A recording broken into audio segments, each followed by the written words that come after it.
Dave Chuck again, now telling us his path to how he came to his faith. Oh, how did I come to faith? Well, it wasn't a Damascus Road experience, and for those that's outside their experience, I mean, it wasn't an instant conversion at one point in my life. There was no big flash of light, a thunder, a drum roll and an orchestra, or anything like that. I was actually brought up in a very secular family with very few church attachments. My family was one of those families that believed church was for hatching, matching and dispatching, as they say.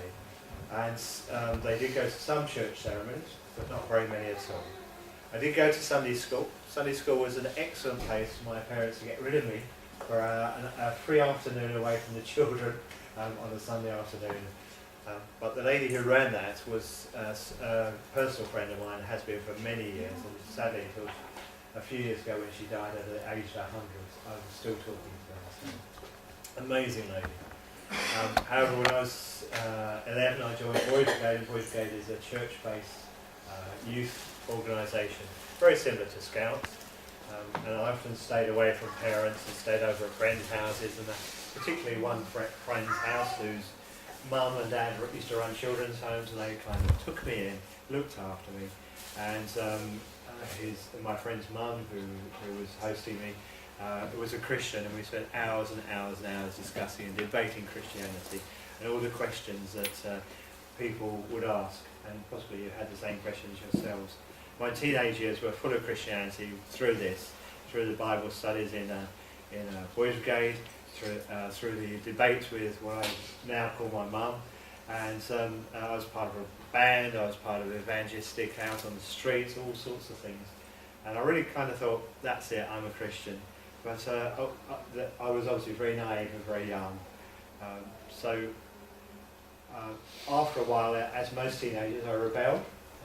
And I decided I needed to do my own thing. I was earning lots and lots of money when I first started work. In fact, I'm earning the same as I was in 1979 when I was 3 years older.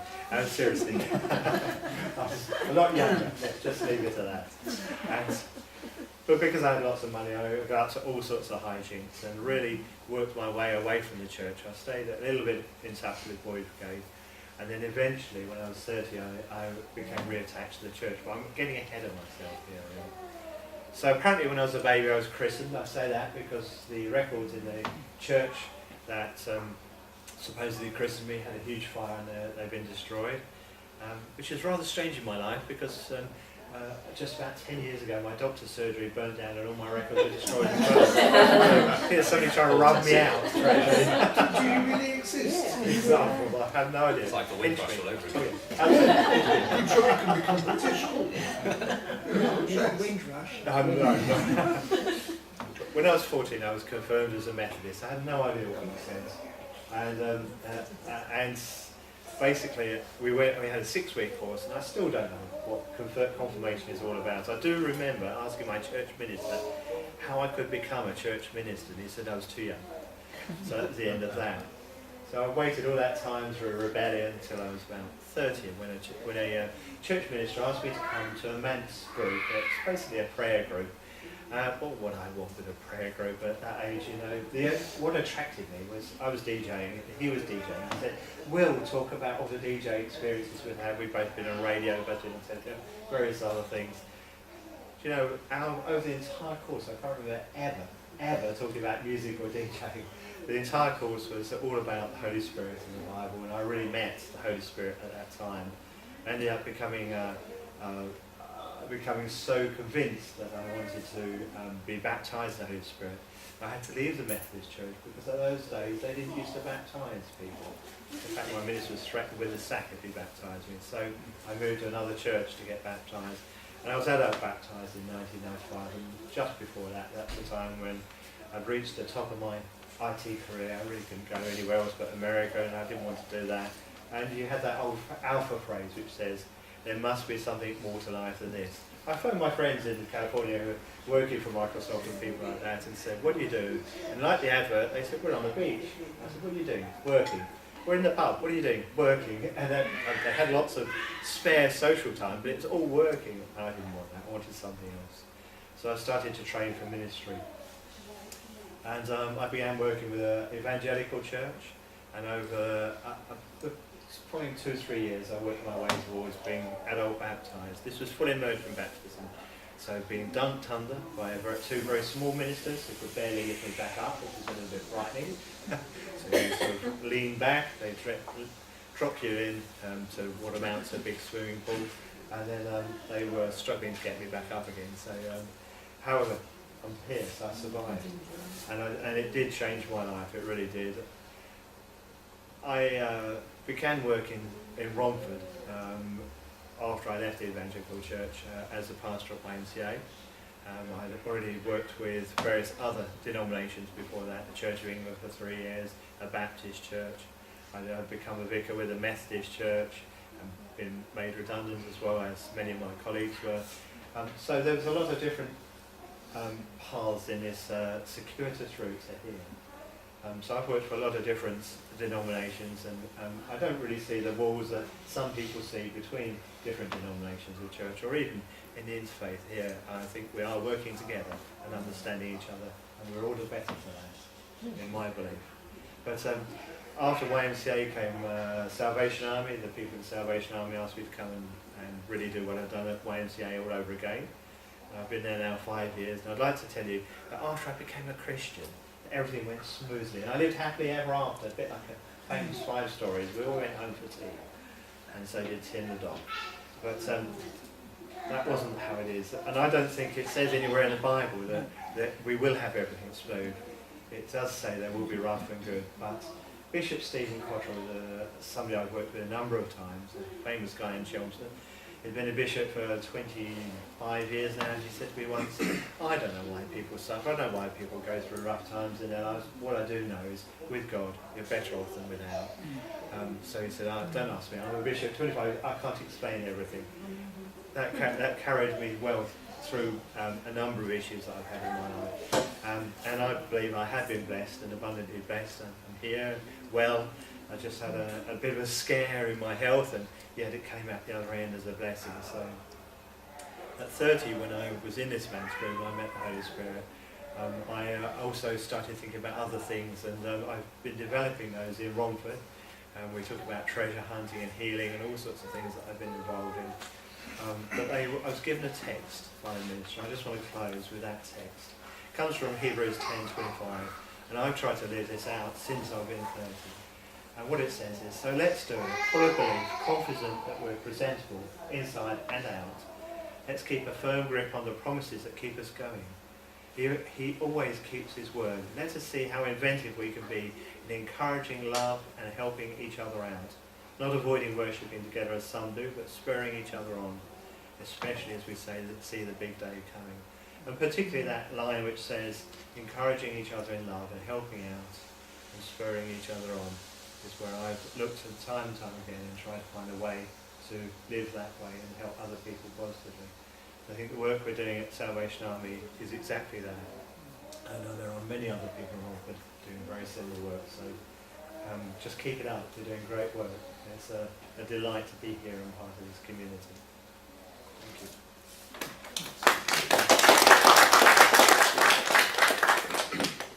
Any questions for Dave leaves us? It's very, very simple. I must get my grandson to bed, I'm afraid. We unexpectedly had the delight of looking after him tonight. Did your family like it when you became? No, they fought it really for a long time. Eventually, my mother, before she died, said, if this is the path you have chosen, you're happy in it, then we should accept that. And that's the best we can get. My father is still alive, 10 years after my mother died, and he still doesn't have any faith at all. He's a very practical man, and very logical, and kind of just sees the world as it is, and that's the end of it. When you die, you die. And who am I to change that in the sense of arguing it? Obviously, I'd love to see him die in a way that I believe will be more happy. I'm not here to impose my faith on anybody. Could you explain some of the conflicts that it causes in the family? Yes, often get asked why I'm acting the way I am, why I'm doing things I am, why I would help other people. Although my parents worked for a guy that was blind for 40 years, so I mean, they helped other people. Why I believe that it's necessary to go to church, to worship, to share with fellowship with others. It's really, I think, a path which is just something they're unfamiliar with. They're charitable people, but they're not faithful people, not religious people. So I'm not really a religious person myself in terms of ceremonial robes and barriers, but I think I hope I am somebody who pursues faith and is curious about everything around me and how we can work and rub shoulders in a better way together. I'll ask you the curly question I was asked recently. Thank you. If there's a God, why is there so much suffering of innocents in the world? Well, Bishop Stephen Cottrell answered that for me. I was working with him at Barleyland's show a few years ago, and a lady said, "Why did my 4-year-old son die? And yet the criminal down the road is living the life of Riley, lots of expensive cars and everything else." And Bishop Stephen said, "I can't answer that. I've been a bishop 25 years and I wish I could answer that. All I know is that with God in the picture, you have a better life than without God in the picture." I think the Bible is clear that we do go through rough times, but for me, particularly having run my mother's funeral and a few other funerals since Psalm 23, which talks about walking through the valley of death, it always talks about holding our hand the whole way through, not stumping us at one point and saying, "Get on with it," and I'll be there. So those of you who like the Footsteps poem, which I'm sure you've heard, which for me is very similar to Psalm 23, he carries you. The reason why there's only one set of footsteps, it's not because he's not holding your hand and leading you, he's carrying you through the rough times. And I really feel that's true in my case. He carries us. I would like to offer you some twee advice about what suffering is, and I used to do that when I was younger and say, "Oh yes, bad men cause bad things to happen in this world," but it's not as easy as that. What happens when you come to somebody who's been good all their life and then suffers towards the end of their life? I really don't know. I hope that one day I will find out, and I love that phrase that Salvation Army talk about called promoted to glory. I think there's a better place we're going to, and the answers will be there. So. Have you got any brothers and sisters? I have a brother. He lives in Belgium. He doesn't come back to this country. He's been engaged for 25 years. It's the same lady, and has no intention of getting married. Doesn't believe in marriage. Also doesn't believe in any kind of faith at all. And Belgium is quite a different kind of country. I have several friends who have churches in Belgium, but it is a very Catholic country. And I'm told there are more witches' covens in Belgium than there are Protestant churches. Yeah, they're Romford as well. Sorry. Thanks. Yes, but it is quite a diverse country in different ways. He has no faith at all. So you're the only one in your family that really went towards faith?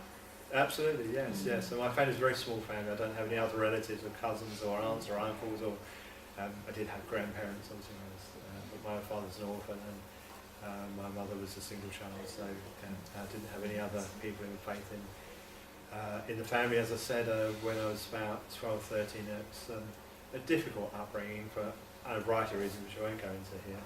But I met a friend whose parents kind of took me in, and his parents came to Chelmsford, where I lived, to teach other people in social services how to run children's homes. I understand that the very first time I was taken into the lounge and introduced to his father, it's quite a formal family, that he kind of said, "That guy can come in any time you like, stay here, whatever else." We took another friend in, and he said, "That guy can go now." And he did turn out to be wrong, and they just really had a very good sense of who was right and who was wrong. His mother was very Christian, didn't go to church a lot, but very Christian, and we spent hours and hours debating the questions. I wanted to know, why is there suffering? I wanted to know all the questions that everybody has when they first become a Christian. But do you think the struggles that you go through are the test of your faith? To see whether you stay in faith or whether you go away from it, the struggle? I don't think God tests us. I don't think He is a sort of revengeful God kind of saying, "Okay, we'll put you there, and make you suffer and see how you stand up." I don't think I'm Job, and I'm certainly not in anywhere close to Job in the sense of if my house was burnt down, family was burnt down, I'm sitting there scraping eyeballs with oil with shards of clay, as they say.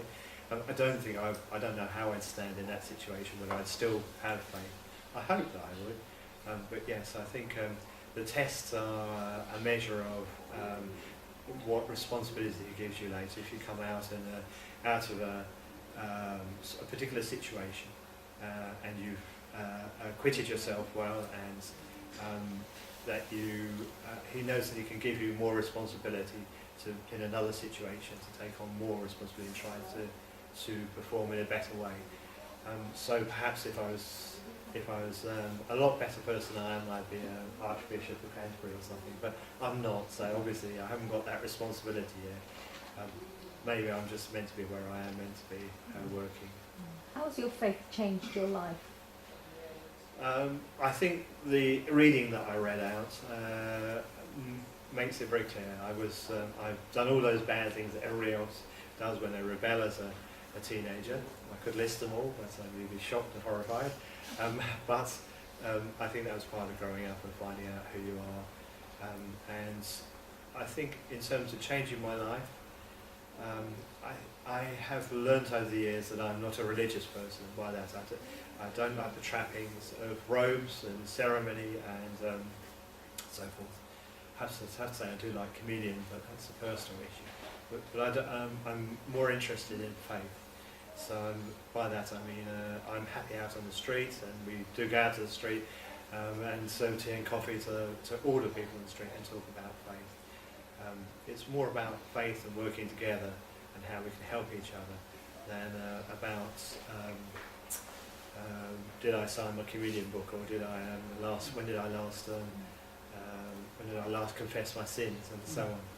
Do you think you needed faith to do those things? Because you've got people who don't have faith that go and help each other and all of that. So is that something you could have done without your faith? Absolutely. There's lots of lovely charitable people who are very good, but I'm not sure whether I will see them in the afterlife, in heaven basically, or whether I won't. That's assuming that's where I'm going.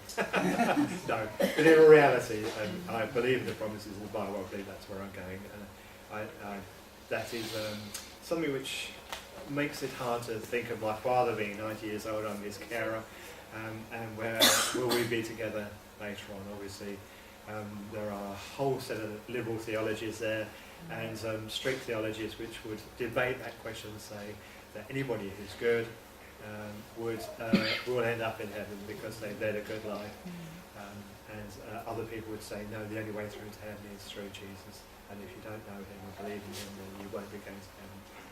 And I've polled a lot of different vicars and people in Romford who have experience in these areas, and that's their general thoughts, is everything from if you're good, then we have a loving Father who will accept everybody. But we're talking about, what is it, a millennium, the debate over those who are predestination, who are saved before they were born, and those who aren't. For a millennium, that argument's been going on, whether there are saints who are predestined to heaven, and others who work their way to heaven, or earn their way to heaven, or not. And we're preluding one of the topics for later in the year, which is the afterlife. I think we better move on now. Sorry, thank you very much. Thank you very much, Dave. Yeah. Lee, can you tell us? Right, well, it's a very personal question, you know. And with members of my congregation, I'm definitely not going to divulge. It's very nice. If Dave thinks he was a bad boy, he's got nothing on me at all. I tell you that right now. To be perfectly honest, I'm still finding my faith, because I'm growing, changing. My life is changing, my situations are changing. I'm hopefully maturing, becoming more knowledgeable, and so my faith is changing, and how I see the world is changing all the time. There's two people I just want to quote which have come across recently, and it sort of describes to me how my life has gone. There's a great question out there is what the purpose of education is. And Rabbi Shlomo Riskin says that what he wants to do is train all his congregants to be able to write their own commentary on the Bible. And he says what he's done is he spent 13 years every year reading one different commentary of the Bible, so he's got 13 commentaries in his head, and now he's stopped and he's starting to write his own commentary on the Bible because he wants the Bible to still talk to him. And in order to do that, he needs experience, and he needs knowledge, and he needs his faith. But all the commentaries that he will have read are all very different. And so some of them will mean something to him, some of them will definitely not. And so he says that the year that he emigrated from America to Israel, anything in the Bible that spoke about going to Israel, that was it, that was his topic. But it had never hit him before, because it actually hadn't meant anything to him. So lots of things that are going on in life now, which have never hit me before, are meaningful to me. I think one of the great struggles I had in my youth was asking questions and not getting the answers. But not just not getting the answers, being told to not even try and find the answers. To accept that you're only a little ignorant human being and you'll never understand and just get on and blindly get on with it. And I refused to do it. And I didn't really come into my own until I got to university, and I was taught how to research. And I would just spend days in the library looking for answers to the questions that I had. And some of them were quite eye-openers, and some of them sounded more heretical than others. And I started to find answers. And now when John told me this was going to be the topic tonight, it got me thinking about my life up until now.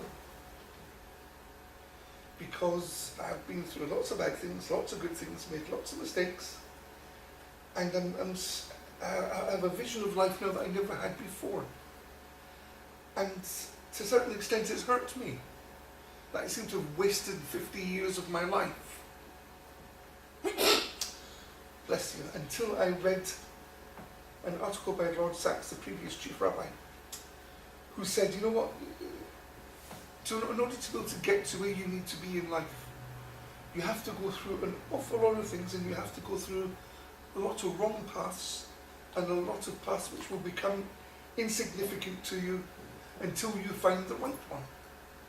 And when you find the right one, it'll hit you like a bombshell, and you'll realise that all the other ones have been necessary because they're the foundation to what you've got now, but you have found the right thing now. He then says, any project takes at least 10,000 hours of hard slog. Are you prepared to spend 10,000 hours on it? And I thought, no, not really. But I probably have. And I've got there.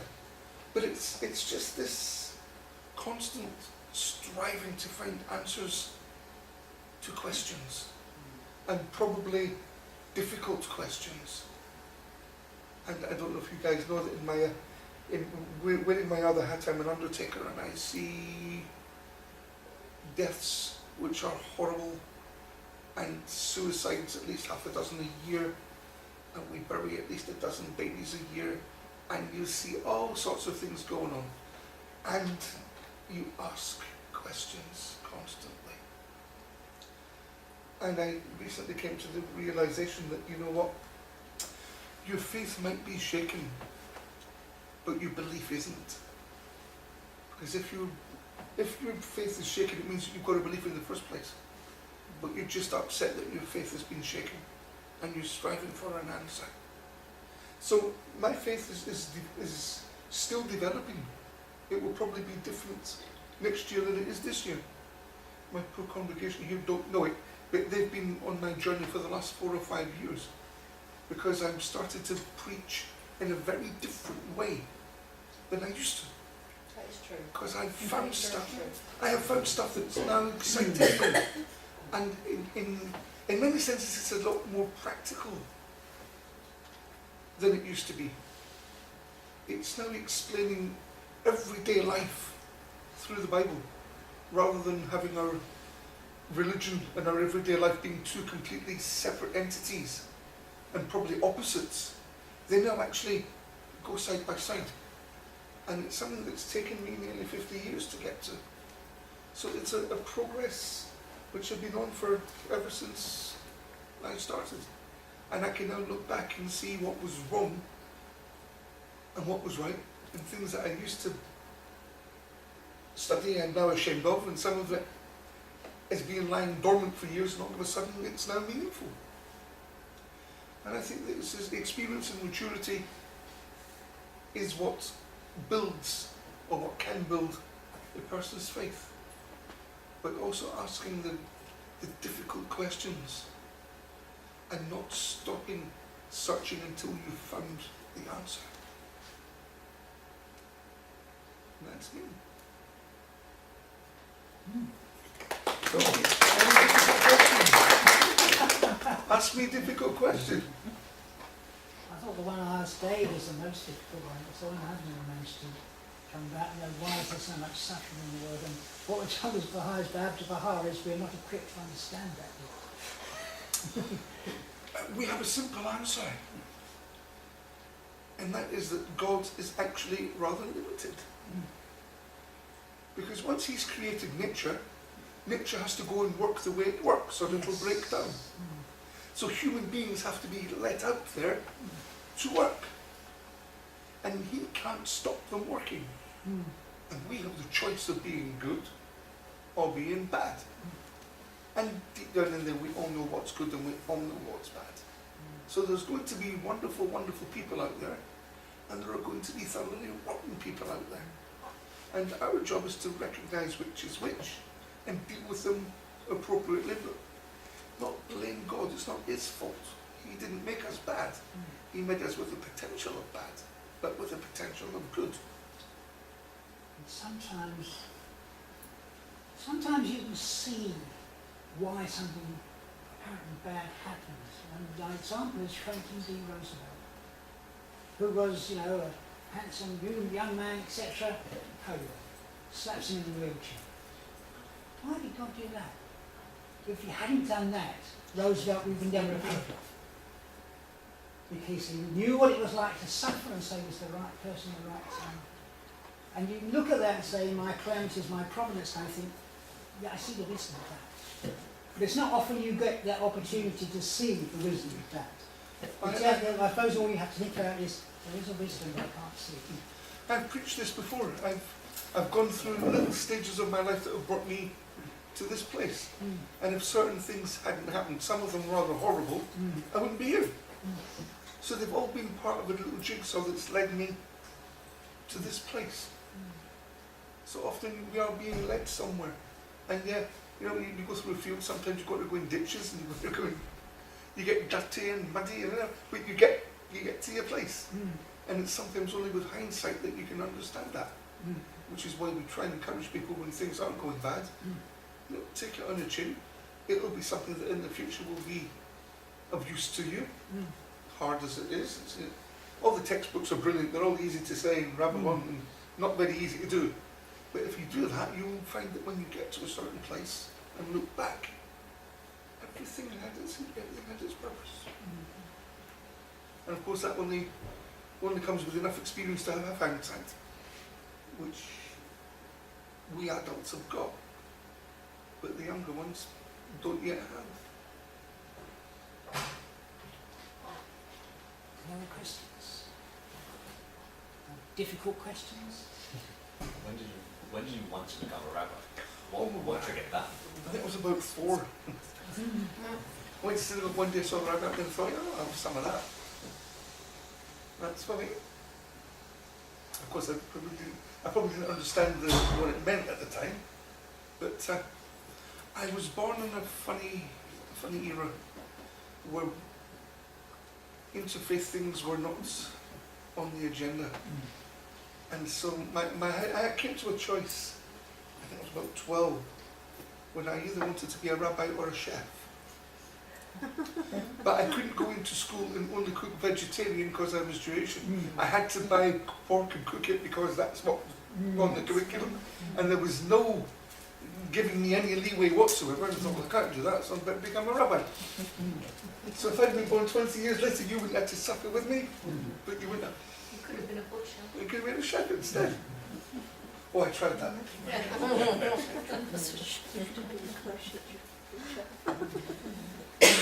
You'll be a butcher. No, I don't think you could. Oh, okay, in that case it's me Depends now. on the funny story about that. No, when did you actually start becoming training to be? When I was 12, I had to get to a good standard of knowledge and ability to learn before I could actually think about becoming a rabbi and learning and stuff. So I had to start when I was 12 and build up the skills. There was never any other path you would never. It's a very young age to be so Yeah, sure. no, there wasn't. Once I set my mind on it, that was it. You said you rebelled as a teenager and you did all sorts of Oh stuff. gosh, yeah. How did you get there? You were going to be a rabbi for 12. Oh, I got Got up. it out, just- Because you know what? Because I was the kind of person where if you were horrible to me, I was going to be horrible back. I was getting my own back on the system. That's sensible. You So know, where so was she living at the time? in Glasgow, where I could get away with all sorts of things. Yeah. I got up to all sorts of no doubt.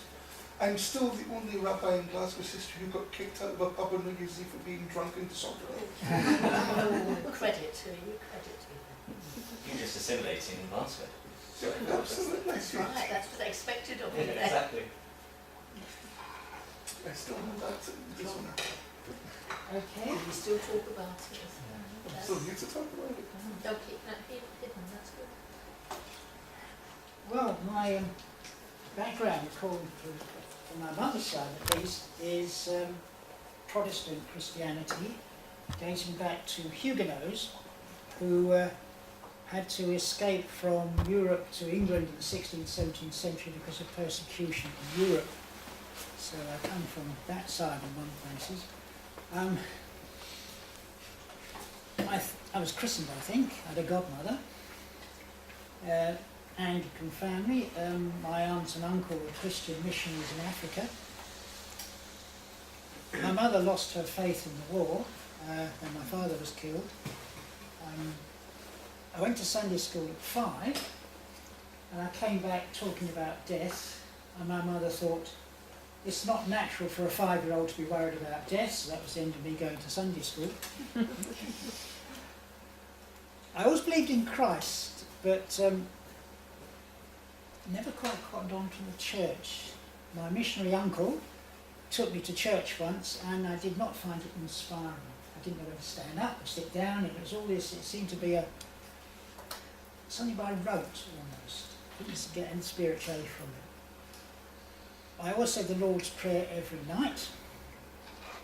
I always believed in Christ, but thought I couldn't divide myself up because, okay, if you go to church, you have to decide which one you're going to go to. You're going to be Methodist, you're going to be Catholic, you're going to be Anglican. My family was Anglican.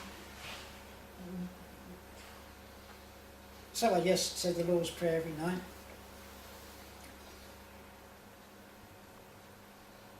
One of the concerns I had was only way, and somehow everyone else was doomed. And it was lucky you happened to be born in a country that was mainly Christian, because all the other lot were doomed. It was kind of like postcode deliverance. You have to be born in the right place, it's a Christian country, you go to heaven.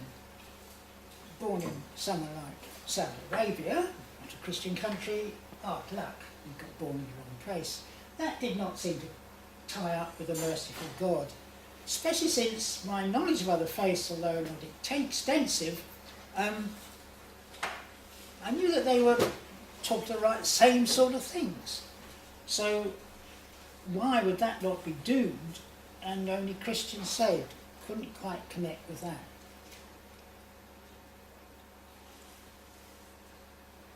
I met my cousin's best friend. My cousin fixed us up the date, and she became a girlfriend.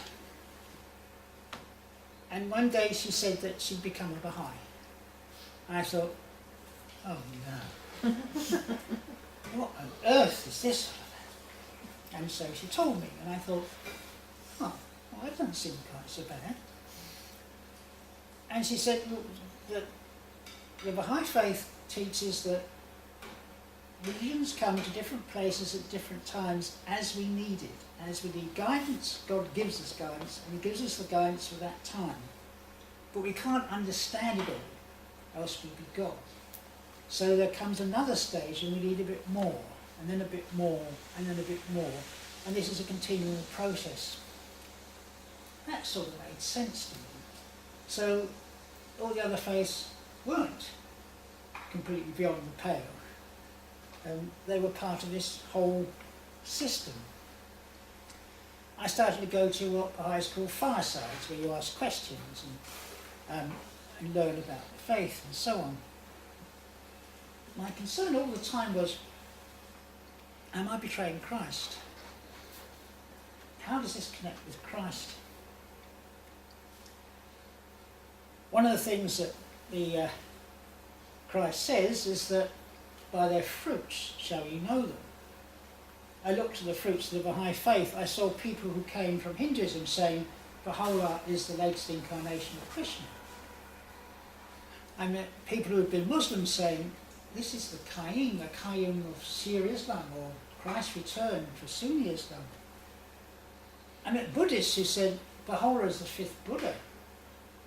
I met people who'd been Christians saying this is Christ's return. I thought, all in the one figure. And so I started to read the Bible. I began with the first chapter of Genesis, and over the next number of months, read right through to the end of Revelations. I read the entire Bible. I was very surprised at some of the things I found there. Discovered that David was not quite as perfect as I thought he was. And the Song of Solomon was extremely interesting. But I read the entire Bible. And there was something about the timing of the Baha'i faith. Christ gave 3 signs for his coming. He said the abomination of desolation in the book of Daniel will have come to pass. That his gospel will be taught to the world as a witness, that the days of the Gentiles will be fulfilled. Now, Daniel's prophecy of the abomination of desolation is given at the time of the rebuilding of the Temple of Jerusalem, and scholars have said this is about the year 457 BC. 2,300 days it's supposed to last, which in biblical prophecy is a year. Otherwise it would go over in about 4 years. 2,300 years from that came to 1843, 1844. In the 1840s, Christian missionaries poured into Africa, the final continent to be open to the Christian faith. So at the same time as the abomination of desolation prophecy seemed to be over, the gospel was being taught to the world as a witness. In 1844, Edict of Toleration was signed by the Ottoman Empire, allowing Jews to return to Jerusalem. The days of the Gentiles were being fulfilled, all 3 in the same year. And in that year, in Iran, a Christ figure arose called the Baal, the Gate of God. Like Christ, who taught for a few years, he gathered followers. The followers were persecuted. And because there was a superstition that if you didn't bury someone, they couldn't go to paradise, they refused to allow the bodies to be buried. They lay around the streets. And there's a line in the book of Revelations which says, their bodies shall lie around the streets because they will not permit them to put in their graves. The Bab himself martyred in Tabriz in sensational circumstances. They took him away and he said, I haven't finished all I have to say. Until I've said everything I can say, no power on earth can stop me. They took him through the streets The crowd shouted the things to him that they'd shouted at Christ. And the leader of the firing squad was an Armenian Christian who was looking and thinking, I don't like this. This smacks of Calvary, I don't like this. He even went to the Barb and said, I don't like this. You're a holy man, I don't want to do this. The Barb said, do your duty. If you're sincere, leave it to God. 750 muskets fired at the Barb and shot away his ropes. They discovered him back in his cell, finishing his dictation and saying, I've now finished, now you can carry on. The firing squad marched away, another firing squad came, and that completed things. This was kind of sensational stuff to read. And then I read about Baha'u'llah, imprisoned in Tehran, exiled to Iraq, exiled to Constantinople, exiled to Israel, sending letters to the kings and rulers, warning them what would happen. We see abasement hastening after you, he wrote to Napoleon III, who was then the most powerful emperor in the world. 4 years later, he was in exile. O banks of the Rhine, we see you covered with gore, and as much as the swords of retribution were drawn against you, and you shall have another turn, and we hear the lamentations of Berlin, those you be today in conspicuous glory. That's what he wrote to the Kaiser of Germany. 2 world wars and the Berlin Wall followed. So I looked at all this, and gradually I suddenly realised, when I started to see prophecies myself in the Bible, suddenly I had this moment when I thought, yes, this is Christ's return. I went in. I was in Worcester at the time. The nearest Baha'is were in Birmingham, so I had to go to Birmingham to join the Baha'i faith. And I joined a religion. Because Baha'u'llah has a covenant, because it's all laid down, who will be the interpreter, how will the faith will be administered, there is only the Baha'i faith. You didn't have to worry about Protestant Baha'i or a Catholic Baha'i or anything like that. It was just the Baha'i faith for me to join. So I joined a religion, not part of one. And about 2 years later, I was sitting on a sandhill on the Chatham Islands, 12,500 miles away, as remote as you can possibly get, 500 miles east of New Zealand, where no Baha'i apparently, as far as I knew, had ever set foot, and I thought, how did I get here? And that effectively is my sort of journey to truth. Baha'u'llah says everyone should have an unfettered search for truth. And the second hidden word, he says, justice, about justice. The best beloved in my sight is justice. By its aid thou shalt know through thine own knowledge and not the knowledge of thy neighbour, and recognise truth for yourself and not from somebody else. And so in December this year I will have been a Baha'i for 50 years. Yes, it has changed my life. And it's interesting how things happen, because when I was in New Zealand I was very happy in Hastings, but thought, well, we need Baha'is in the South Island. And I'd been to the South Island, and the one place I had not got on with anybody, and the one place I didn't really like, was Christchurch. So I wrote to the National Assembly of the Baha'is and said, I'll go where you want to, thinking, for God's sake, don't pick Christchurch. And they said, thank you very much, can you go to Christchurch? And I went to Christchurch. And it was difficult, difficult, difficult, difficult. At the end of that year I thought, I really need to have a career. I suppose I really need to do some teaching, secondary school teaching. There are only 2 places in New Zealand where you can do secondary school teaching and university. One is Auckland, the other is Christchurch. And there I was, on the spot. My calamity is my providence. And I've been a Baha'i ever since. I look at Christ's comments, others I have not of this fold, them also must to bring, and there'll be one shepherd and one fold, and I think this is the other religions, all coming together in one.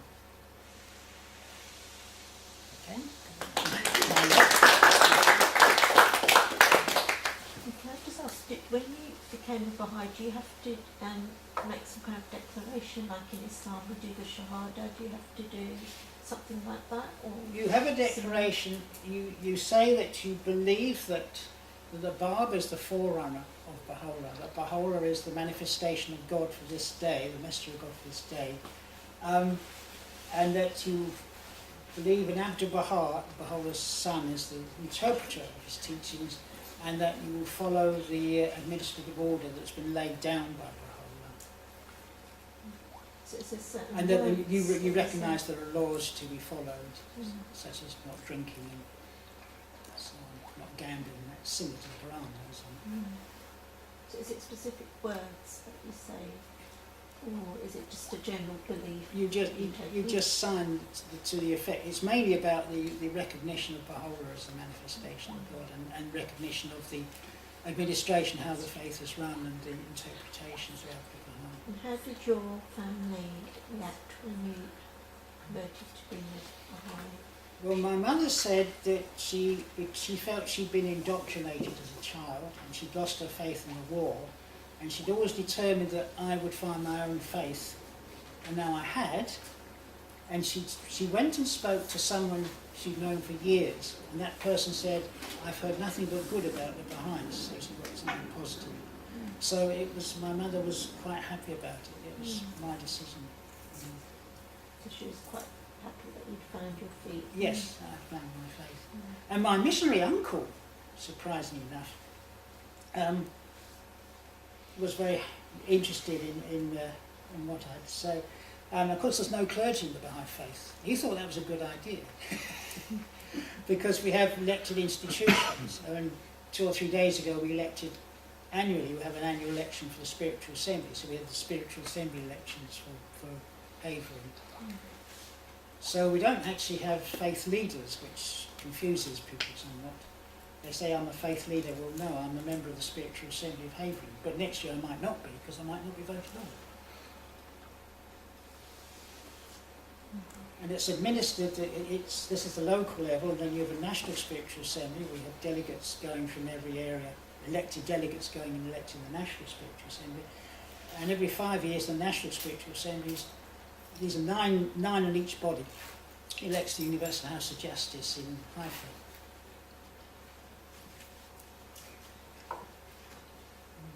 Israel is very happy about the Baha'is being there because lots of tourists come to Haifa to see the gardens in Haifa.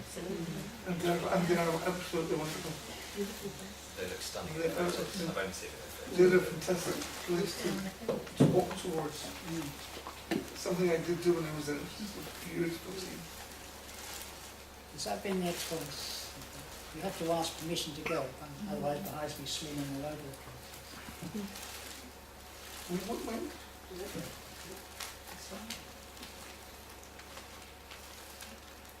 Okay. And it's now, last but by no means least, Sidra will tell us about. My journey towards Islam is actually quite phenomenal. I personally believe it's quite phenomenal, really.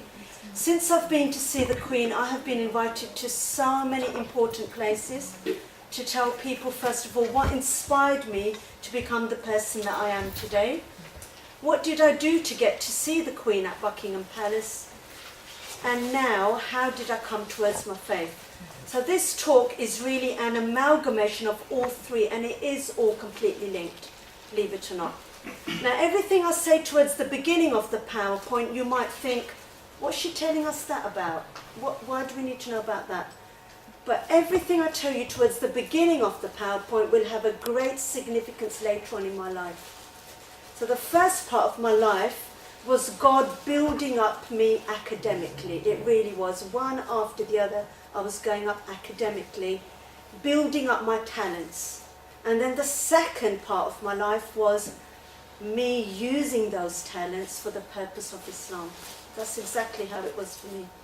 So the first thing I'm going to do is to talk to you about what inspired me to become the way I am.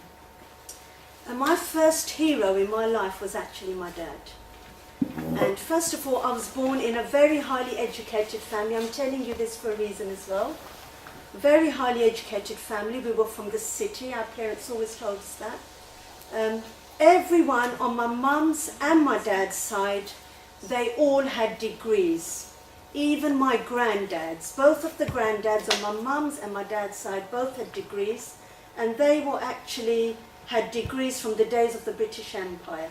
So it was very, very important in our family. It was drummed into us from a very early age that if you don't get educated, you will be the black sheep of the family, basically.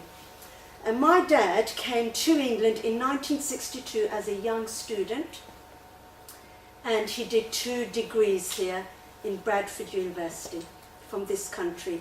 And this is actually his graduation photo. And who does this remind you of? He, like me, he also met famous people. And as you can see, this photo is in a frame, which means it was displayed in our house. And this is actually Harold Wilson, the Prime Minister, from 1964 to 1970. And you know, when I used to see that picture, I used to think in my heart, I want to do that. I want to shake somebody's hand one day, like my dad has shaken this famous person's hand. And it was a really big thing. So it was up in our sitting room for a long, long time. It's still in the frame, as you can see. And then my dad became a scientist. So he worked in ICI laboratory in 1971. He started working as a scientist. He was very hard working. He never took a day off work. Now, who does that remind you of? No matter how ill he was, my mum used to beg him, don't go into work. And he said, no, I'm going into work. And that actually does remind me of myself, because there was one of the lectures and it was snowing and people begged me, don't go, and I went. And I never take time off lectures and appointments and things. So in the meantime, my mum, she had 3 degrees. Okay, so she first of all had her normal BA degree, then she did her teacher training, and then she did her MA as well. And that was it back home in Pakistan. So she was very highly qualified, and she was a teacher. She was a deputy head teacher, deputy head, okay, in a university of Punjab. And as you can see, she's really well dressed. Who does that remind you of? Okay. And then my dad got married to my mum, and she came here, and I was born, and that is me in my cot. And obviously I was born a Muslim, but I wouldn't say I was a fully practicing Muslim. I was only picking and choosing. Like in Ramadan I would fast and I'd pray in Ramadan, and I didn't know why as I was growing up. But I was the eldest in my family. There's another picture of me. I was the eldest in my family, and because of that, that had a huge impact on me, because I felt I had to be a role model for the rest of my brothers and sisters. And every time I did something bad, my mum would always tell me off that, look, the other 2 are going to end up like you now. So I always felt all the time that I had to set this good standard for my sister and brother to follow. We were always, right from the beginning, told we were British, we're born in England, and we need to mix with other faiths. This is my next door neighbour. She's Christian, Auntie Dorothy, and she, from a very early age, we were brought up to mix with other faiths. And my dad always told us to speak in English, and even now, some people get shocked because we speak in English with our dad. And it might be because he came here as a young student himself. And then, when I was about 2 years old, we moved to London. So I was actually born up north, but I moved to London when I was about 2 years old. And I moved into a very multicultural area. So there was lots and lots of different faiths as I was growing up. There was also so many of my own faith. And because of that, I never thought about my own faith. This is very, very interesting. Where there are too many of one faith, you don't think about your faith. You grow up, parrot fashion, just following the religion because everybody else is doing it. Do you see? That's how I was. That is what was happening to me. And then as soon as I started nursery, I started pretending to be a teacher. And my sister actually always tells me that I would always make her the pupil, and the dollies were always the pupils, and I was the teacher, always. So right from a very early age, I wanted to be a teacher. And because I was the eldest out of the three altogether, I was quite bossy as well. Okay, and then my best friends at primary school and at college were Hindus. My favourite subject was religious education. I remember getting an A+ for coursework to do with RE, and I also remember getting a distinction certificate in RE as well. And I remember actually coming home and talking to my parents about reincarnation that I'd heard at school. I was just so fascinated with reincarnation, so I was looking into things even then. And even though I was parrot fashion following my faith, I was in my heart. I wouldn't ask my mum any questions because it wasn't the era in those days where you asked your mum questions. But I used to question it myself. I wonder why you do this, and I wonder why you do this. And it was always there in me. That faith, I think, was definitely in me. And Mum would teach us stories of the Quran. I think she did really, really well in the days where there were no mosques. She also taught us about the Day of Judgment and things like that. And later on then, when I came towards my faith, which obviously I haven't got to that bit yet, I thought, wow, I've heard this when I was a child. So it was always there. And my favourite subject was science. So I had to choose, am I going to be a teacher like my mum, or am I going to be a scientist like my dad? And like I said, my dad was my first role model. So I did graduate in a science degree. Okay, so I started working as a scientist, just like my dad.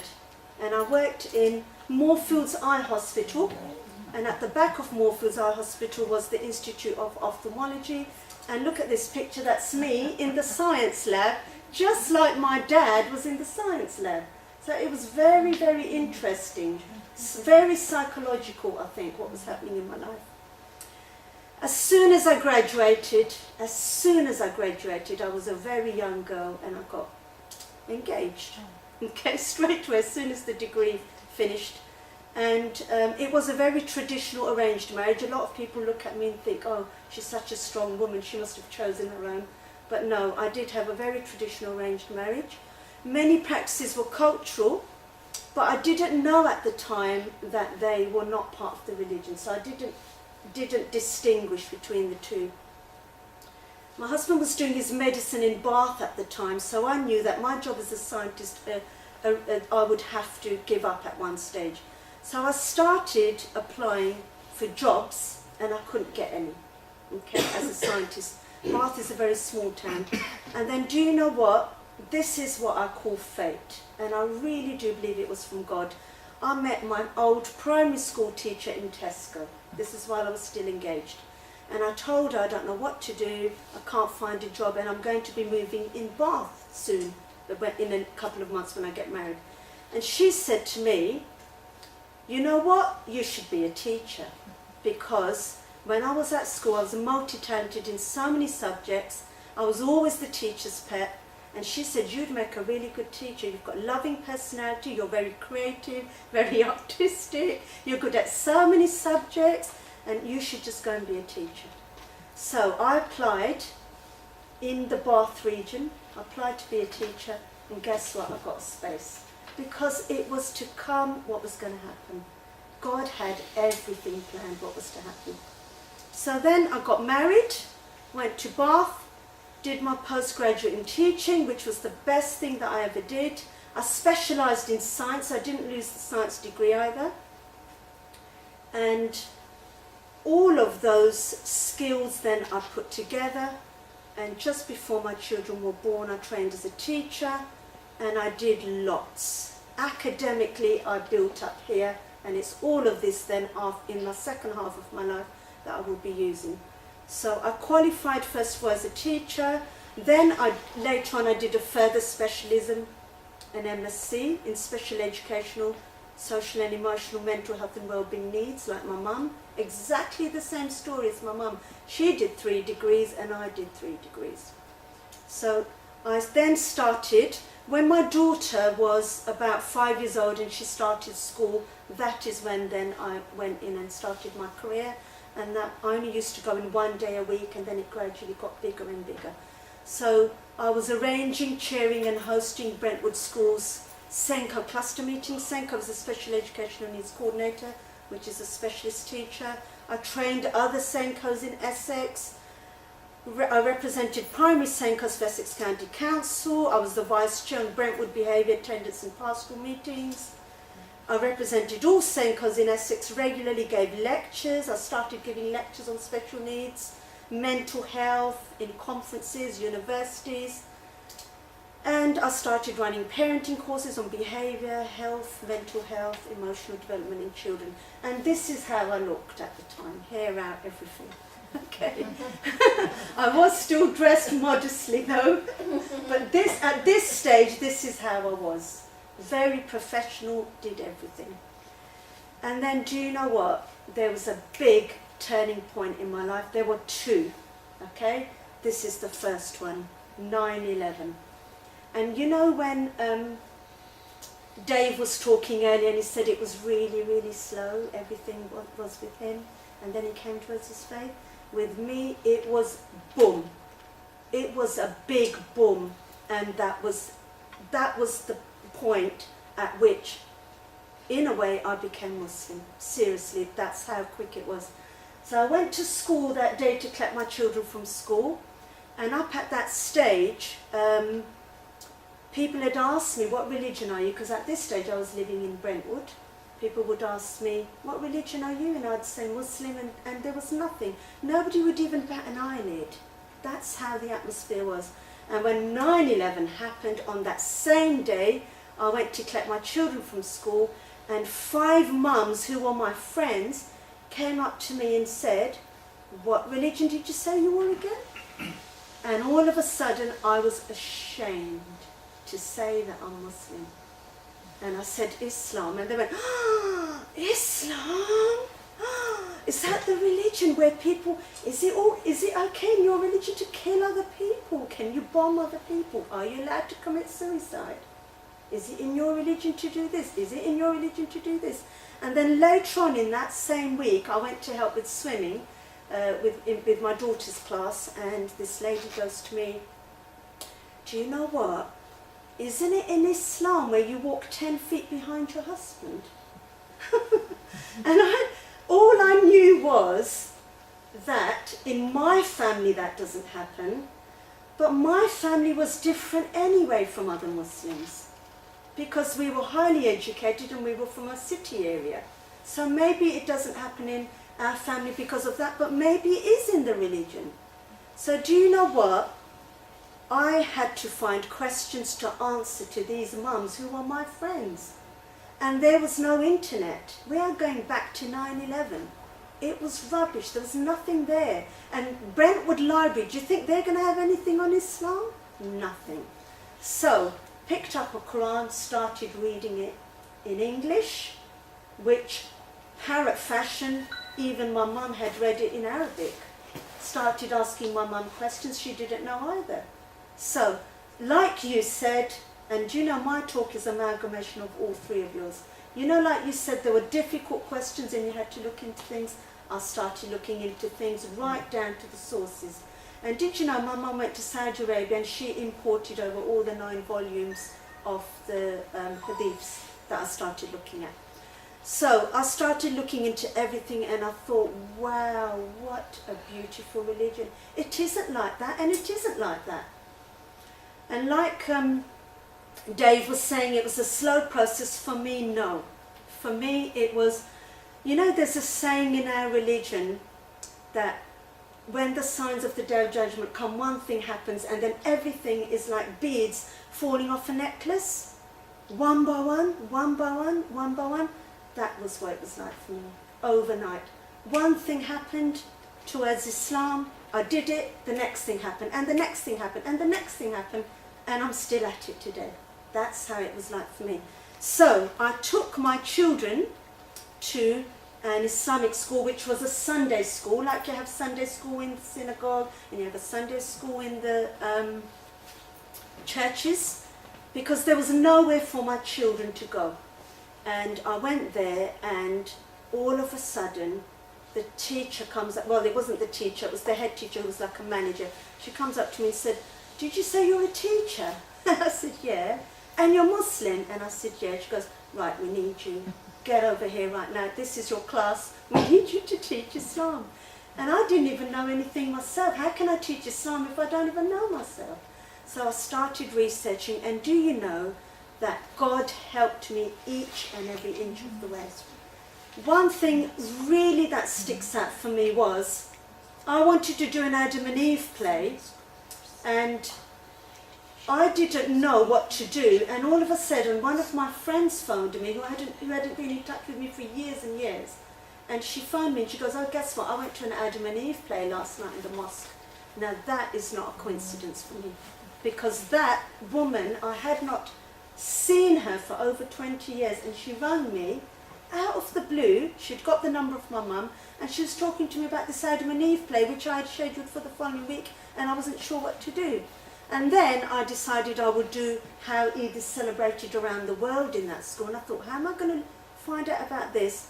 Do you know what? I looked in the study, and there was a folder there saying how Eid is celebrated around the world. And I still don't know where that folder came from. It was that big for me. Do you know what? It was that big for me. So, all my talents I put in that school, all the teacher talents that I had accumulated over all those years, all went into Islam. So I'm going to very quickly go through some of these. So we did plays on the stage. I wrote a play on Noah's Ark, okay? And we did that in the Islamic school, which was for the first time in history, really, because you'd get all these plays in English schools, really, on the stages. My arts and crafts, I used to do Islamic things, made a mosque, got all the children involved. And, you know, some of those children are adults now. One of them I met in my husband's surgery the other day, and he was a man with a beard. And my husband goes, "Come on in, one of your pupils is in here." And I went in and I thought, I don't even know who that is. It was a big man. He goes, "Hello, Mrs. Naeem." "Oh, do you remember me? I used to be in your class." It was just hilarious, honestly. So one by one did everything. I started raising money for charity there. We did a big sponsored surah, which is chapters of the Quran, and you learn them off by heart, you get money, that kind of stuff. Took them on trips to the local mosque. And then two more things happened there. While I was at that school, there was a woman came, and she goes that there is an Interfaith forum in Essex, and we need a Muslim lady. We need a Muslim person, can you come please? So I thought, okay then, I'll go along. And as soon as I went, there were some lovely ladies. Do you know, you remind me of those ladies? They came up to me and they go, "We've never met a Muslim before." Oh my God, they'd never met a Muslim before, and to me it was like God had put me there for a reason. So I started talking to them, and they had hundreds of questions. And the next minute, the Reverend said to me, "We want you to do a talk on Islam." And I remember doing that talk, and I remember I did it, and I sat down and I was sweating, dripping with sweat after I did that very first talk. And it was a full-blown one in a university. So I was dumped straight in there, So slowly, lots of important people I started meeting, and I started doing lots of interfaith activities. Lots of people think I only started meeting mayors and mayoresses recently. But I actually started meeting them right back then, and it was all to make my faith stronger. I started doing lots and lots of singing, and, you know, incorporated all the teacher talents into the religion. So there is a song we sung, and we've got the mayor and mayoress there, and then we've got another one there at the local Quaker house. We sang a Islamic song, Pizza in His Pocket. This is actually the mayoress of Chelmsford, and as you can see, my family were always with me from an early age. I got my children involved. So each talk and stuff I had, my family I had today, my family go everywhere with me because I need their support, and they're also enjoying everything that I'm doing. That's the only way to do it, really. And then another very important person came to that Islamic school. He was the chair of Sidra in Essex. And he goes, we need a Muslim teacher. Islam is not on the curriculum. Can you come along to one of our meetings, please? I went to the meeting and I was angry because Islam wasn't even on the curriculum in Essex. So I wrote the curriculum. I put all my talents in there and I wrote the curriculum. I was teaching RE anyway in the school, I was RE coordinator.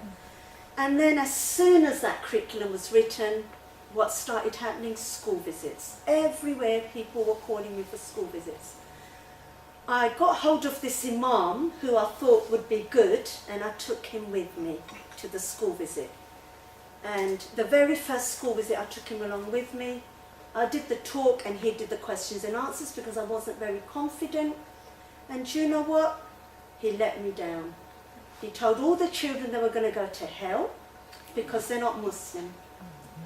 And do you know what? Oh, I felt sick. Here I was trying to create a good image of Islam, and he, within seconds, dissolved everything. So school visits started. I started taking them to the mosque as well. And I thought, do you know what? I'm not having that imam with me. I'm going to do it on my own. I'm going to ditch him, and I went solo. Okay? So I got rid of the imam and I went solo. And when I say I went solo, I mean I trained up myself. So I went from strength to strength, and this is some of the things that I did. Now can you see my picture has changed? First I had my hair out and now I've become like a nun. Because things are changing. And like I said, it was like pearls on a string, one by one, one by one. So I became an alima. I learnt the Quran, the Tajweed, Arabic, you name it. And then I studied comparative religion, which I was really into Interfaith. Interfaith forums, Sacre, and I became advisor for police, fire services, Essex Mind and Spirit. It was one thing after the other. Everywhere I went, I gave a talk. People would say, can you do this, can you do this, can you do this? And I started doing it all. Muslim chaplain at Chelmsford College. I was the author of 2 books. Women Together, a group which I opened up. And these bits actually came a little bit later, but I've put them up anyway because there's something else dramatic that happened before 2017. But this is current stuff, international level, Islam channel, radio shows, invited to speak at Islamic conferences, and at the moment I'm doing a PhD in Islamic studies as well. I started going into churches. I started then with the comparative religion. I started then talking in churches and comparing religions. And here is one talk on Ramadan in a church. We did an iftar in Ramadan. Here's another one in East London, a talk on Islamophobia. So I'm getting stronger. Can you see? I'm now dealing with very strong topics. And here's another church where I'm showing a prayer mat. And here's another church. And then I took children in the cathedral to sing as well. And it got bigger and bigger and bigger. And do you know, at that stage in my life, I thought that is the end now. There's nothing else more I can do for Islam. Now I want to go and I want to do pilgrimage. At the end of my life, that's it, I want to go and do pilgrimage. And do you know what? That was then the second big bang in my life. I went to do pilgrimage and I went up on the mountain of Mercy. And I could hear voices in my ears telling me I'm not doing enough. So the voices, basically it wasn't voices, they were thoughts coming in my head, and God was putting them in my head. And God said, I sent you to the Interfaith Forum in Essex and you're complaining. I sent you to all of those schools and you're complaining, you haven't got time. Because I used to complain. I used to tell people, pray for me, I'm too busy. Pray for me, I don't want to be so busy. I want to do this and I want to do this and I want to do this, which were not Islamic things. So God was angry with me. And one by one, those thoughts came in my head. That I sent you here. I sent you to write that curriculum. I chose you to do it. I made you a teacher for that reason. And you're complaining? So I came back, shaken and scared. And even now, can you hear my voice is shaking? Because every time I hear that, I get really upset, really upset. So, I'm going to be stronger now. So then I started, doing lots more. And I never complained. Whatever came my way, I thought, that's from God, that's from God. That's from God, I have to do it. And then, I was hoping I wouldn't get to this stage, but anyway, then it got bigger and bigger. So, Women Together then got bigger, and I started meeting lots of famous people. So that's my first famous person that I met. That's Frank Bruno there. And I started talking in huge conferences. That conference was huge. There was thousands of people there. And I've got the mayor and mayoress in the cathedral. And then Romford Mosque, you'll be interested in this, Umar. Romford Mosque came later, much later in my life. And that is a day, actually, I'll never forget, because there was a spoof imam in Brentwood, the same one I took along, by the way, to the schools with me, the one who I'd ditched. And he started collecting money from mosque in Brentwood, and it crumbled. He took the money and ran, basically. And the day I found out he was a spoof from the police, that same day, Captain Perez rang me from Romford Mosque and said, we need you, can you come and teach in the madrasa? So that's when my story then starts in Havering. It's getting bigger, I'm spreading. So Havering then started. There's the mayoress in Havering. I always gave the talks whenever there was an Eid party, and yes, we have had some really important people. We've got the Queen's representative there, we've got Rosendale there. Big crowds again, lots of fun we've had. I think that was the one before last. I think that's, what's her name? Philippa. Philippa, she's Jewish, isn't she? And I think he is Hindu, I think. I'm not sure, he might be Sikh. Started getting in the papers. School visits then started in this mosque as well. I was doing all of this in Chelmsford Mosque. And then it started here in Romford Mosque as well. And Eid parties, look, we've got the same group there. Everywhere I went, I'd take the children from that school. So then here we sung that pizza song again, all dressed up, all multicultural stuff. And then the Interfaith forums start. Now somebody phoned me up about that. They said they don't like the speakers for Islam. And Sidra, you need to go along to the Interfaith forum and sort them out, someone said to me. We don't like the speaker who comes. They just blabber on and they don't know what they're saying. So I actually, I think I emailed Kim, and then Kim got in touch with you and you said, come along, we need you. Yes. And I ended up doing it here as well. And then back in the papers, I started doing more interfaith cricket matches, which we're trying to arrange one here. We did 3. Here's the 3rd one that got in the papers. Started doing radio shows, so I started going global. BBC Essex, started off BBC Essex, but then each and every radio programme I do goes viral across the whole of England, all the BBCs. And then Gateway, which is a monthly 1-hour-long session on Islam, which I'm very, very lucky to have. I did include other fun things like multicultural stuff. So there's me as a flamenco dancer. You might think she's so boring, all Islam, Islam. Well, I did other things. I actually did Bhangra dancing in one of the schools with the kids. You could do it with the children. I taught them how to do Bhangra, and it was just so amazing. So there you go. That's me as a flamenco dancer with the vicar. He came there to have a look at my dressing up store, just to sort of tell people about different cultures. There's me with some Chinese dancers, dragon dance, and there's a big, I think it's one of those carnival type figures there. And that's how quiz night started 3 years ago, and we did our the third one I did was here just a couple of weeks ago. And very, very privileged actually with Chelmsford Cathedral. They raised me up so high.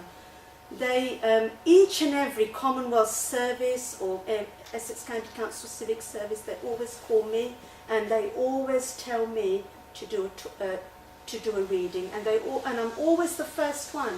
That's how much privilege they give me. Each and everything that I do, I'm always rewarded for it, and that's what keeps me going, Everything I do is voluntary, but then I'm rewarded for it, and that is what keeps me going in my faith. Feeding the homeless is a new one. And then it was last year when I thought, gosh, when is this going to stop? But things got really big for me last year. I first of all got invited to the Houses of Parliament, okay, and I met loads of MPs and things there, saw Theresa May from a distance, and I was also invited to a very, very big reception. It was a racecourse reception, and everybody there were all mayors and mayoresses from the whole country, all the Queen's representatives. That's Lord Peter. When that happened, I knew something big was going to happen after that. I just knew in my heart. And I was telling my family, but I'm not sure if my mum took it in. I really don't. I used to put everything on the group and people used to say, oh, you're just showing off. But I knew, only I was seeing everything happening. It was happening to me. And you know what? Yes, something big, very big happened. So this year I went to Buckingham Palace and I met the Queen, which was the biggest privilege really. Not only did I meet her, I also met Charles and I met Camilla and I met Boris Johnson and I met Theresa May. How big can it get? And when I came back, I thought again, there can't be anything else now. That's the end point, don't you think? Have I stopped, Nasreen?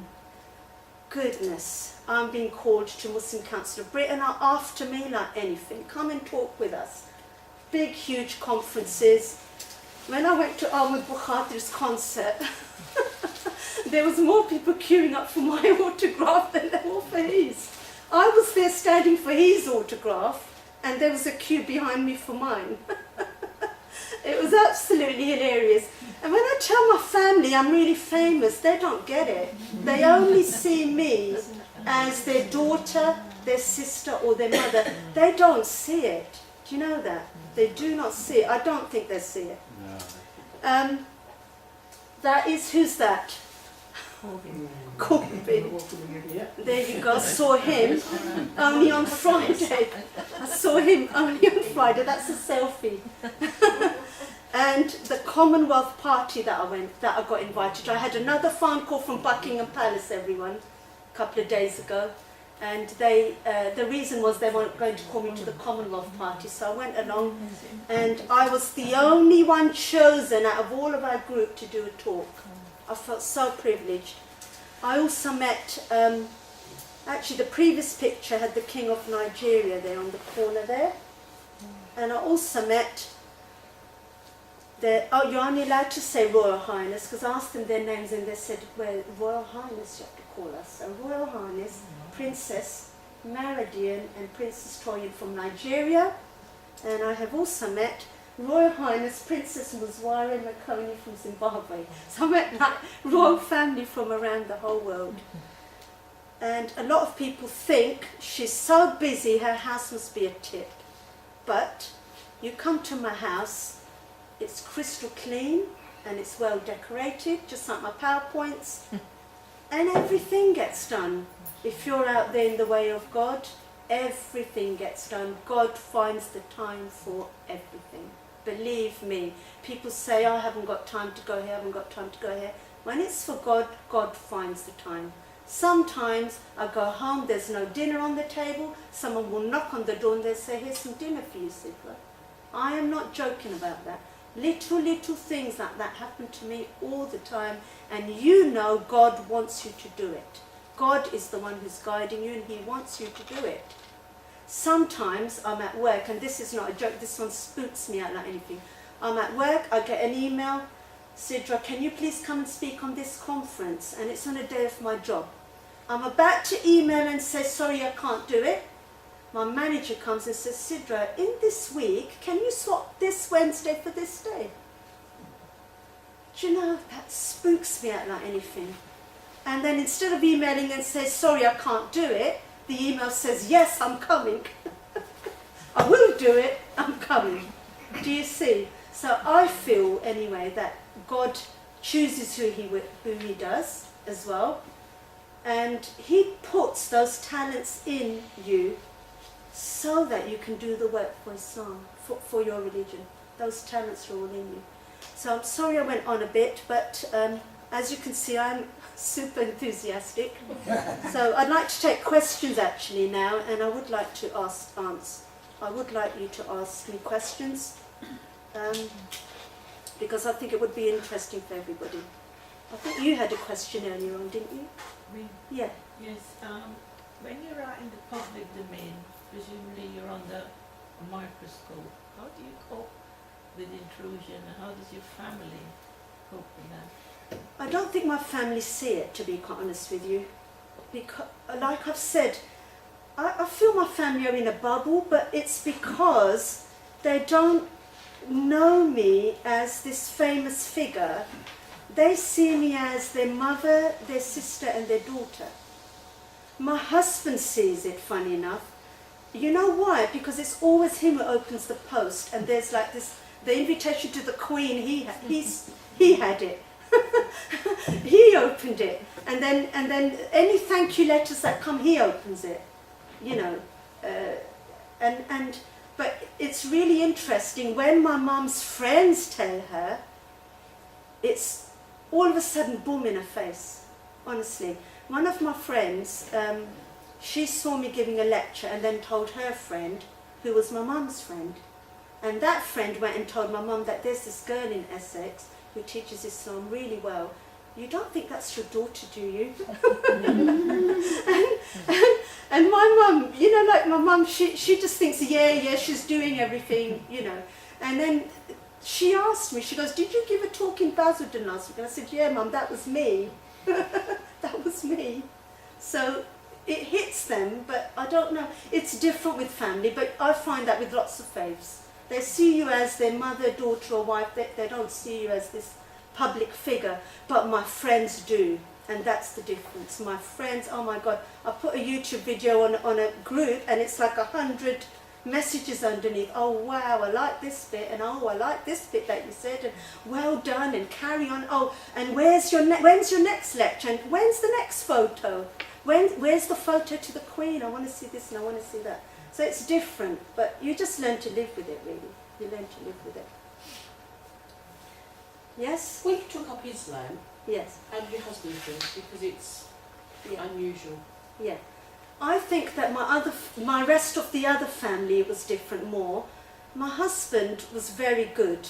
First of all, he was more Islamic than me when we got married. Okay. Yeah. But then what's strange is after we got married, I became more religious. And sometimes when I used to say, do you know what, this happened to me today, and that's not a coincidence, he'd say, yes, it is. Yeah. But when we went to do Hajj, he woke up then. And there were like miracles we saw when we went to do pilgrimage, and all of a sudden it was, oh my God, you're right. So then he came back and then he changed. But bringing him along with me to everything really helped for him then to get an interest in it as well. Your families are great support to you. Yes, of course. Yeah. My family support me really well, but you know why? Because they see all the rewards. It's in front of their eyes in the house. I'd also like to say that my whole family then, they were already Muslim, but they all slowly started coming towards Islam, slowly. At first, I'll never forget, my dad said, leave your religion at home. Because I used to go home and go to the house and I used to start telling them things. And my dad goes, I don't want to know. Leave your religion at home. But it's the same dad later on, do you know? he had a back operation, and he asked me, he said, you know the Quran translation, can I have a read please? So I gave it to him, and then while he was resting for 8 weeks, he read the Quran and he read the Hadiths, the 9 volumes, one by one. I was giving them to him every week, and slowly he changed. So families can change, but you have to try. I used to do lectures in my house at first, and they used to be rolling eyes. Oh, here she goes again. Lectures in your house, especially my brother. You know, what are you doing that for now? We don't want to know, you know. You can do your preaching elsewhere. I carried on. And then I stopped them, started doing them publicly, and I called my mum and dad there. Now they see it all. They see other people's reactions as well. So it's helped them a lot. Can I just point out, we've always been Muslim. It's not like we've converted to Islam all of a sudden. We've always been Muslim. What Sidra means is that slowly we've got deeper into it. Yes, understanding it better. But we've always been Muslims. We've never been non-Muslim. Yeah, that I did say at the beginning when I said I was born into a Muslim family. I've got 2 thoughts. The first is, you talked about your 2 big moments. Yes. And there's a thing in the Quran that says, do you think it'd be enough for you to say I believe or you will not be put to proof?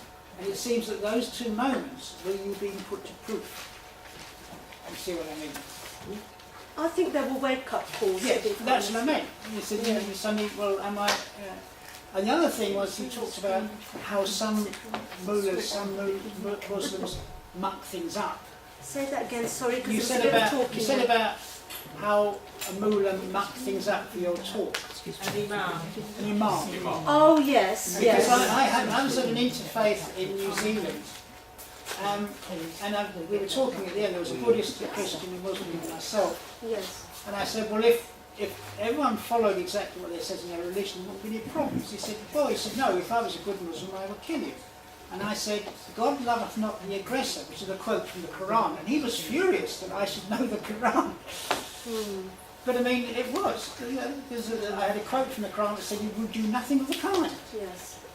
I just find that It's sad. to be able to mix with different faiths and to be able to explain your faith, you need to be of moderate thinking, and you should have at some stage mixed with them in the first place.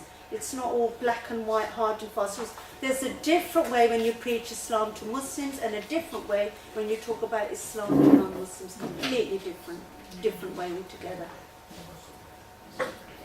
Okay, do we have any more questions? Because now's your chance. You're not going to get me doing this again because it's difficult enough. Yes. How did you manage the children who must have gone through a difficult time with all these things happening in the world? They didn't. You know why? Because I took them everywhere with me. That's what I want. Yeah. How did you manage that? Yeah. I used to take them everywhere with me. Yeah. Every single talk that was at the weekends mainly, they would come with me. If anything happened, it would be during the school day while they were at school. Right. And did you know, even while I was working, this is why I became a teacher, to incorporate them so that I could be there at the end of the day to collect them and in the morning drop them. I don't think I neglected them in any way. I just meant in about explaining. You know, children have got a lot of questions. It says why this is happening.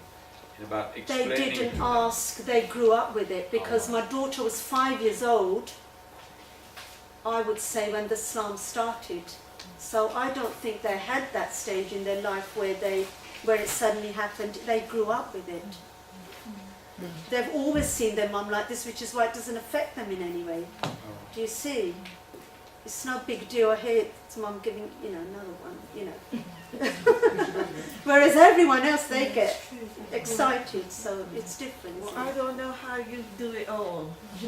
With the will of Allah. Do you think that your faith has made you a stronger person? Because Islam has so much negativity attached to it, and people throw all these awkward questions. Definitely. I mean, at first I used to get angry when people used to come out with all sorts. A child in a school asked me, do you have a television at home? Do you know, I used to get so angry. I go, what are you going on about? I've got a 17-inch television, it's probably bigger than yours. And what do you eat? And like I was some kind of animal. There was that much stigma out there really in the schools. So, Because people put their brain, you know, Muslim does that, Sikh does this, Sikh kills people, Muslim kills people. Yeah. People put their brain, you know, Yeah. that's Yeah. happening. Yeah. Like we, for you're a warrior, you know, you kill people, you know. It's happening. So you know, everything happens for a reason, but it's also up to us to put things right. And I felt this urge that I've got to tell people. Once I had the knowledge, I wanted to go out and tell people. And obviously, God made me a teacher for a reason. I started off as a scientist, like I said, like my dad. And what's really interesting is the teaching role that I've got amalgamated the science and the teaching. Special needs is full of science. All of it. It was quite amazing, I feel, my journey. And each bit, I reckon, was planned by God for a reason, even though at the time I never knew what was going on. But now when I look back at my life, oh my God, it was planned. And, you know, and I fear the future because I don't know. It's really strange, but after the Queen I thought it would stop, and it's getting bigger and bigger and bigger and bigger. I mean, my videos now are on YouTube and they're going around the whole world, and I get fan mail coming in from Chechnya and Jamaica, and I'm going big in America at the moment, and I don't know why. I just think, what's going to happen now? You know, next. I'm scared in a way. I don't know what's to come. But you're still evolving. Yeah. You're still I'm still evolving, but I don't know what God has planned for me. But The you're end state. Like little kiwi. You know. Nobody knows that. You're not meant to You're know. going forever. Yeah. I've got very fast pace of life as well. Honestly, that people must have noticed. I finish one event and the next one comes, and then the next one comes, and then the next one comes. Do you need a secretary? Yeah, she probably does. I do everything myself, Naeem. You probably will need to have secretaries. Yeah. Great accomplishment. Okay, any more questions? Thank you, that was really It's good. been fascinating. Very good. Well done. Are you allowed to have some flowers? Oh, thank you very much. New Zealand special. New Zealand. Oh, lovely, thank you. Thank you.